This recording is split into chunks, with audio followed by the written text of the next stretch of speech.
გადაწყვიტე კონკრეტულ მომენტში ჩემი აზრის დაფიქსირება ამავე მიზეზის გამო, რომ მე ვფიქრობ, რომ დღეს ამის დრო არის. მაქსიმალურად უნდა აგონ იმ ადამიანებმა პასუხი, ვინც არის დამნაშავე. მარტოსავზე მდებარე პენტენციურ სისტემას, სანამ ჩვენ გადავიდოდით უშუალოდ რუსთავში, ახლად დაშენებულ საპყრობილეში, გავდა ნარკობარონთა დიდ ცეხს, სადაც ზონაზე, ანუ ეგრეთ წოდებულ ზონაზე ტრანსკრიფციების სახით კი საერთო რეჟიმის განყოფილებაში ნარკოტიკული საშუალებები ისევე იოლად იშოვებოდა, როგორც ალბათ იმ ქვეყნებში, სადაც ეს ლეგალურია. ეს არის 2009 წლამდე ეს პერიოდი, ანუ ჩვენ შეგვიძლიათ ეს ვთქვათ 2006-დან 2009 წლამდე იყო სიტუაცია, ეს უშუალოდ ასეთ მე ვხედავ, ეს იყო აბსოლუტურად უმართავი და აბსოლუტურად ნარკოტიკებით ვაჭრობა მიმდინარეობდა ქალთა კოლონიაში. ნარკოტიკებით ვაჭრობა მიმდინარეობდა ქალთა კოლონიაში, დიახ.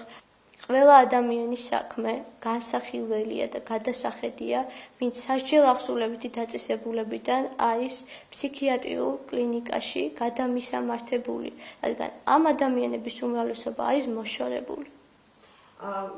ასევე გავიხსენებ ერთ-ერთ ფაქტს, როდესაც ერთ-ერთი მე მაშინ ახალი დაკავებული ვიყავი და დღემდე არის მნიშვნელობა ამ სისტემაში ამ გოგონაზე, რომელიც იყო არასრულწლოვანი. დღესაც დადის მოარული ჭორები და ინფორმაცია უფრო სწორად და ჭორებიც იმის შესახებ, რომ ეს ადამიანი იქნა ნაცემი დაწესებულების დირექტორის უახლოესი ნათესავის მიერ. ნაცემი იქნა შეურაცხყოფის გამო, რომელიც მან სიტყვიერი შეურაცხყოფა მიაყენა ამ თანამდებობის პირს და ამ ადამიანმა ბავშვი არასრულწლოვანი ცემა, შემდგომში დაიწყო მათი კონფლიქტი და ამის შემდგომ ის იქნა მოშორებული, ის გადაიყვანეს ფსიქიატრიულ კლინიკაში იმ მოტივით, რომ ის იყო გაუწონასწორებელი და მას ჰქონდა ფსიქიკური პრობლემები. ამის შემდეგ მან თვითმკვლელობით დაამთავრა სიცოცხლე. ეს თანამდებობის პირი იყო დაწესებულების მმართველის უახლოესი ნათესავი. სიძე ვწდები, ხო? დიახ. დაწესებულების მმართველი. მედიკვალანია სიძე, რამდენადაც ჩემთვის ცნობილია, ეს ერთმა პატიმარმა მიამბო კიდე ქალთა კოლონიიდან. შემიძლია გავიხსენო ორი ფაქტი, როდესაც ადამიანები მე პირადად ხედავდი, რომ იყვნენ საკმაოდ ჯანსაღ მდგომარეობაში ჯანმრთელობის თვალსაზრისით. შემდგომში გამოთქვავდი გარკვეულ პროტესტს და რამდენიმე გარკვეულ პერიოდში ისინი, ასე ვთქვათ, ხდებოდნენ შეუძლოდ. ერთ-ერთი გარდაცვლილი ქალბატონი, რომელიც გარდაიცვალა, გადაახვიეს, ასე ვთქვათ, გრძელ პოლიეთილენის პარკში, დადეს პერედაჩების, ანუ ამანათებისა და ნაგვის გადასაზით,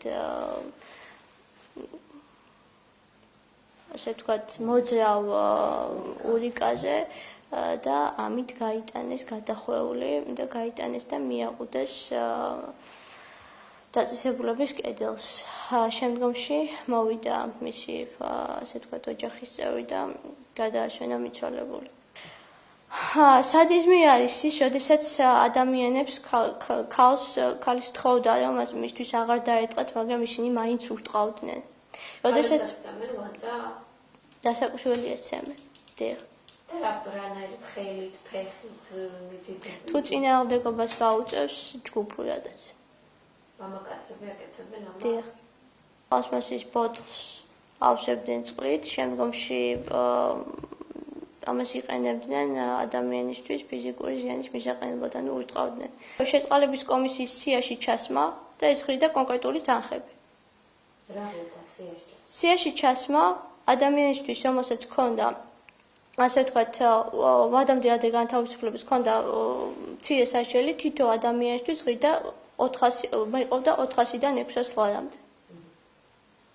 რაც შეეხება ამპულს იხდიდნენ პატიმრები.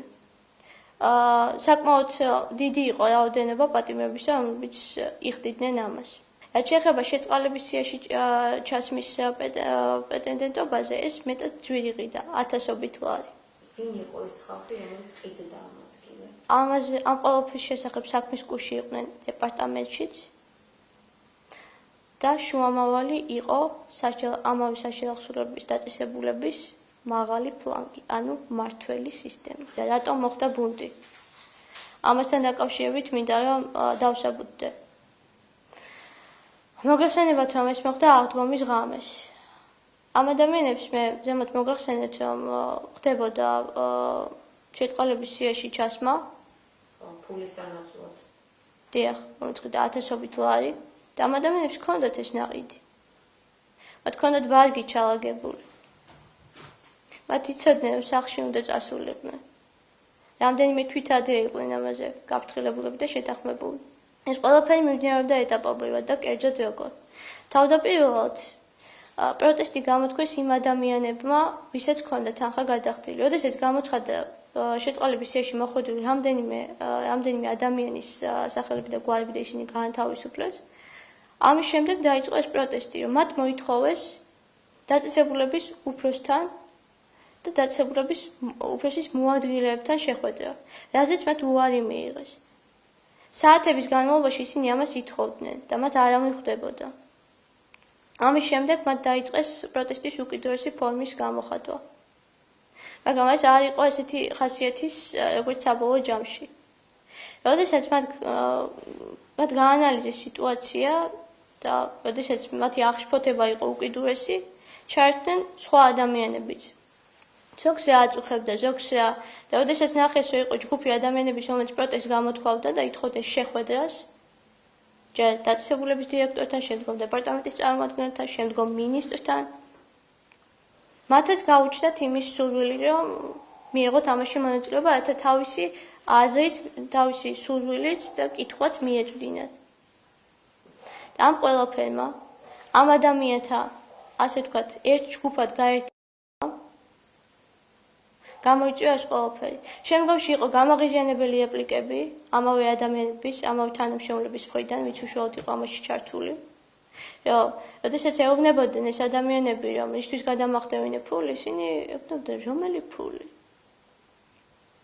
ამან პრაქტიკულად ამ ადამიანთა ფსიქიკა საერთოდ არაკონტროლირებადი გახადა და სამწუხაროდ ვერ გაანალიზეს იმ მომენტში ის ფაქტი, რომ ისინი ეს ყველაფერი იყო წინასწარ დადგმული. რატომ? იმიტომ რომ ძალიან უმართავი გახდა სიტუაცია, ძალიან შეტოპეს და მიხვდნენ რომ შეტოპეს. ვეღარ აკონტროლებდნენ უკვე მშავდებულებს, იმიტომ რომ მშავდებულებმა ბევრია მიცოდნენ. ისინიც მათთვის ავტორიტეტს აღარ წარმოადგენდა მათი პერსონები. როგორი სახის თანამდებობაც არ უნდა ქონოდათ მათ. მათ ქონდათ თანხა გადახდილი, ისინი ითხოვდნენ კუთვნილ სარგოს. ესენი ამ ყველაფერს ვეღარ გამკლავდნენ და გადაწყვეტეს, რომ საჭირო იყო ამ ყველაფრის ამენაირად განეიტრალებოდა. და ვინ დაუჭერებდა ერთ რიგით მჟავრდებულს, ან ზოგადად მჟავრდებულთა მთელ გუნდს ამდენ მაღალჩინოსან თანამშრომელთან წონადობაში? ვის დაუჯერებდნენ? ვის დაუჯერებდა სასამართლო? საშინააღმდეგობის დაწესებულებაში ოფიციალურად მაღაზიებიც კი იყო მჟავრდებულთა მხრიდან გახსნილი. ეგანა იმიტომ, რომ ისინი საკუთარი ნებით არ ყოფდნენ კავას, მათ ამის უფლებას ეს ადამიანები თავდნენ, იმიტომ რომ წილში იყვნენ. და იცით რა იყიდებოდა მაღაზიაში? ეგრეთ წოდებულ მაღაზიაში. ერთ-ერთი, ასე ვთქვათ, სიკეთე ბრჭყალებში, რომელიც იყიდებოდა ბოდიშვილდი ამ გამოთქმისთვის, იყო პრეზერვატივი. რანგის ჩინოვნიკები დადიოდნენ მშავდებულ ქალებთან ფიზიკურ კონტაქტს გქონდეს, ხო? განყოფილების უფროსები, რიგით ოპერს, რიგით ოფიცერს ამის რესურსი არ ქონდა. თუ გინდათ რომ საზოგადოება დაარწმუნოთ იმაში, რომ თქვენ რაიმე დეტალში მაინც მართლები ხართ და თქვენი ქმედება არ არის ამაზრზენი, მაშინ წარგვიდგინეთ ამ დაწესებულებაში და სხვა დაწესებულებებში, მაგრამ თუ ეს თქვენთვის პრობლემას წარმოადგენს, კონკრეტულად ამ დაწესებულებაში მომუშავე პირთა სიები და მათი დამოკიდებულებები ერთმანეთთან ნათესაური კუთხით. მხოლოდ ეს ინფორმაცია იქნება ნებისმიერი ცივილური საზოგადოებისა და დემოკრატიული ქვეყნისათვის, ან დემოკრატიაზე პრეტენზიის მქონე ქვეყნისათვის საკმარისი, რომ აქ მოხდეს დიდი ცვლილებები. ქალბატონი ხათუნას მინისტრობის პერიოდში არ დაწყებულა ეს ამბავი. ყველამ კარგად ვიცით, რომ ბატონი ბაჩუ ახალაი და ყველა მსჯავრდებულისთვის ცნობილი ფაქტია, ღამ-ღამობით საკნებში საკმაოდ ხშირი სტუმარი იყო. ხალხთა კოლონიაშიც? როგორც ამბობდნენ, თუმცა პირადად მე არ მინახავს. თუმცა ამის შესახებ იყო გავრცელებული ინფორმაცია. მსჯავრდებული ქალები ამაზე ლაპარაკობდნენ. ამაზე საუბრობდნენ. რას აკეთებდა ხალხთა კოლონიაში ბაჩუ ახალაი? საკუთარი ძალის დემონსტრირებას ცდილობდა. ქალებსაც სცემდა. მე არ მინახავს, თუმცა ამბობდნენ. ასევე მინდა აღნიშნო ბატონი დიმიტრი შაშკინის მინისტრობის პერიოდი, როდესაც მოხდა ბუნტი. ის მალე გაარიდეს თანამდებობას, მაგრამ მისი მინისტრობის პერიოდში მოხდა. აქედან გამომდინარე, ცოტა უსამართლობაა, ხო, მარტო უკანასკნელი მინისტრისთვის, მარტო ქალბატონი ხათუნა კალმახელიძისთვის დაკისება პასუხისმგებლობის. და მთავარი, ყველა დაწესებულებაში ჩემი აზრით უნდა ჩატარდეს მონიტორინგი. მათ შორის ქალთა დაწესებულებაში, თუნდაც იმიტომ, რომ ის ქალთაა.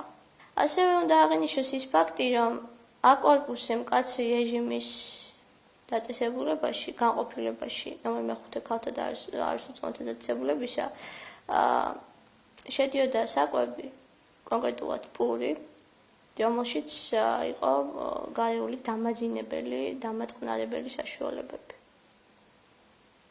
იმისათვის, რომ ისინი ყოფილიყვნენ კონტროლირებადნი მუდმივად. და ამის შესახებაც საკმაოდ აქტუალურად მიდიოდა მსჯელობა ამავე დაწესებულების მსჯავრდებულთა შორის. გარკვეული მათგანი გარკვეული პერიოდის მანძილზე საერთოდ არ ეკარებოდა პურს, იმიტომ რომ ჰქონდა ზუსტი ინფორმაცია, რომ ეს იყო მედიკამენტური განარევით. კარგი იქნება თუ მისცემს არასამთავრობო ორგანიზაციებს, სახალხო დამცველს იმის შესაძლებლობას, რომ შევიდნენ დაწესებულებაში და ნახონ თითოეულ განყოფილებაში განთავსებული მსჯავრდებული.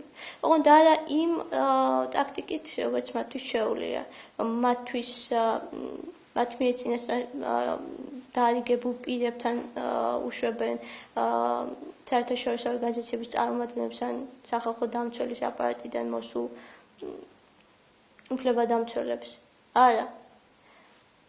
თითოეული პატიმარი თითოეულ დაწესებულებაში შეუშვან და მისცენ გასაუბრების უფლება ამ ადამიანებთან. მე მინდა ერთი რამ თქვა, რომ იქ ყოფი ვერც ერთი ადამიანი, როგორი პრინციპულიც არ უნდა იყოს, როგორი დიდი შინაგანი შეგნებით, სამართლიანობის გრძნობით და ასე შემდეგ, თუ მათ სურთ, რომ ის რამეზე დაითანხმონ, ისინი ამას მოახერხებენ. დღესაც პატიმარი ვარ და მე ასე ვთვლი. და ოფიციალურად ვარ კიდეც პრობაციონერი. და მათ ეს თანამდებობრივი სიკეთე, უფლებამოვალეობა, პოსტი, საკმაოდ გონივრულად გამოიყენეს ბჭყალებში, მაგრამ გამოვიდები და ვიტყვი გავხსენი დანაშაული არ არსებობს.